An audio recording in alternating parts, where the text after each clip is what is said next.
రైతులు మట్టిని బంగారంతో పోలుస్తారు. అంతేకాదు భూమిలో బంగారాన్ని పండిస్తారు అనే నానుడి కూడా ఉంది. కానీ ఇప్పుడు నేను చెప్పే గ్రామాల ప్రజలు మాత్రం మట్టి నుంచి బంగారాన్ని వెలికితీస్తారు. మట్టిని సేకరించి బంగారాన్ని అన్వేషించడమే వారి వృత్తి. ఇప్పుడు నేను చెప్పే 3 గ్రామాల్లో ప్రతి ఇల్లు మట్టిలో నుంచి బంగారం తీసే ఓ కుటీర పరిశ్రమే. చిత్తూరు జిల్లా తొట్టబేడు మండలం ఎగువ సాంబయ్యపాలెం, దిగువ సాంబయ్యపాలెం, కళ్లపూడి గ్రామాల్లో ఎటు చూసినా మట్టి బస్తాలు కనిపిస్తూ ఉంటాయి. ఈ గ్రామాల్లో ప్రజలు మట్టిని సేకరించి ఆ మట్టిని అనేక రకాల పద్ధతుల్లో ప్రాసెస్ చేసి బంగారాన్ని వెలికితీస్తున్నారు.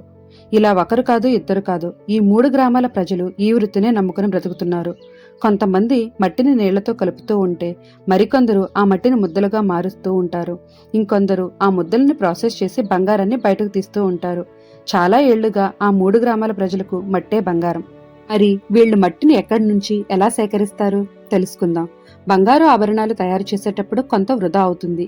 అలా వృధా అయిన బంగారం మట్టిలో కలిసిపోతుంది.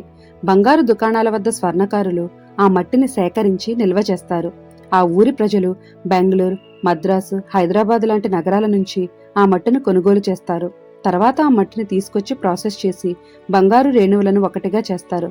ఇలా ఈ వృత్తిని నమ్ముకుని అక్కడ దాదాపు 400 కుటుంబాల వరకు బ్రతుకుతున్నాయి.